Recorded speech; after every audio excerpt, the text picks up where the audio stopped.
Hi, this is the first video in nuclear chemistry and it's entitled Radioactivity. What I want you to know is that radioactivity is the spontaneous emission of particles and/or energy from a nucleus, yes, I said nucleus, that's unstable. So radioactivity comes from an unstable nucleus. So let's talk about the particles of radiation. We have alpha particles. They're the biggest. They have a +2 charge. We're going to talk more about them in a minute. Beta particles, they're a lot smaller. They're electrons that have a negative charge. And then there's gamma particles. They travel in waves. They have a lot more energy than X-rays. And we're also going to look at positrons and electron capture in this video. Let's talk about alpha particles. They're a cluster of 4 particles. It's 2 protons and 2 neutrons, so they're really big.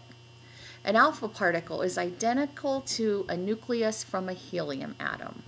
Has a +2 charge, and they're going to slow down very quickly because of its mass and because of its charge. So alpha particles can't penetrate your skin, and they can be blocked by a pretty thick sheet of paper. Let's look at an example of alpha decay. Alpha decay usually happens when a nucleus is very large. And remember, inside that nucleus, we have lots of protons that are positively charged, and like charges repel one another. So we've got all of these positive particles repelling one another, then we stuff in some neutrons in there, and our nuclei just becomes very big and unstable. And to make itself smaller, it really likes to get rid of a big alpha particle. So look at this example. We have uranium-238. That's a really big nucleus. With an atomic number of 92, it has 92 protons inside that nucleus. Okay, along with all those neutrons. Well, what it does, this is what we call the reactant side. It decays and it produces, so now we're over here on our product side, it produces this alpha particle. Notice the mass number of 4 and the atomic number of 2.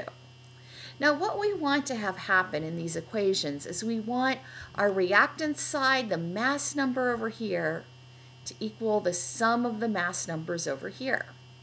Well, if it decayed into an alpha particle, our mass number of an alpha particle is 4. So 4 plus what is equal to 238? Oh, 234. And then we also, an alpha particle has an atomic number of 2. And look at what happened.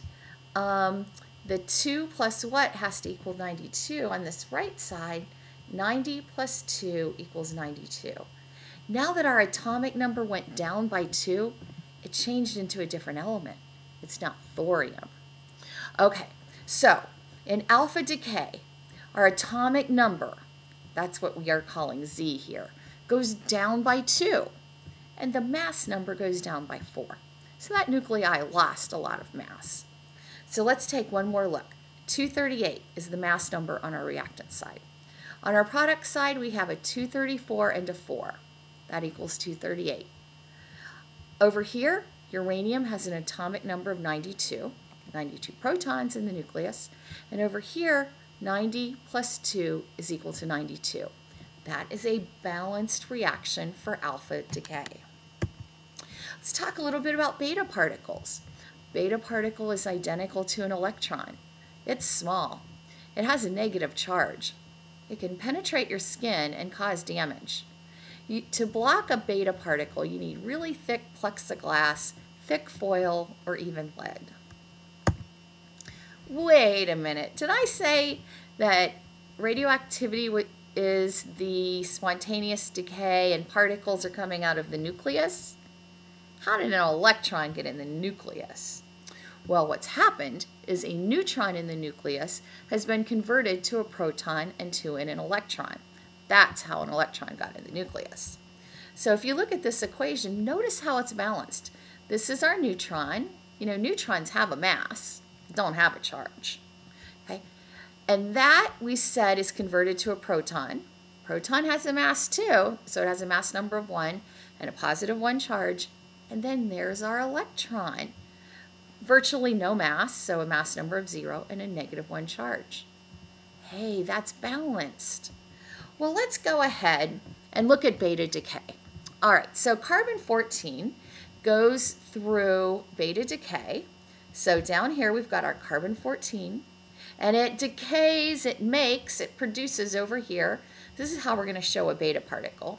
That's a Greek letter beta, the -1 charge, 0 mass. All right, so let's balance this. We have a mass number of 14 over here. What plus 0 equals 14? I'm sorry, it's a 14. All right, we have an atomic number of 6 for carbon. All right, see our 6 down here? All right, our beta particle had a -1. What plus -1 equals 6? The answer is 7. Wait a minute, an atomic number of 7? That's not carbon anymore. Go to your periodic table and find out what element has an atomic number of 7. You're going to find out it's nitrogen. So look what happened here. Carbon-14 decayed, gave off a beta particle, and we'll tell you what kind of decay it's going to go through. And it left you with a nitrogen atom. Well, here's another kind of radioactive decay. It's called a positron. Has the same mass as an electron, so that means really virtually no mass, but it has a positive charge. So I think of it as a positive electron. That's how I think they got the name positron. Well, positron emission causes our atomic number to go down by 1. All right, so let's look at this. Here we have oxygen 15, and it has an atomic number of 8. Well, here's our positron. Here's how we write a positron. It's a beta particle like an electron. It's a positive electron, mass number of 0, but a +1 charge down here. So this is a positron emission. So we made or produced a positron. It's on the right side of the arrow. And what plus 0 equals 15? A mass number of 15. And what plus 1 equals the 8 plus 7?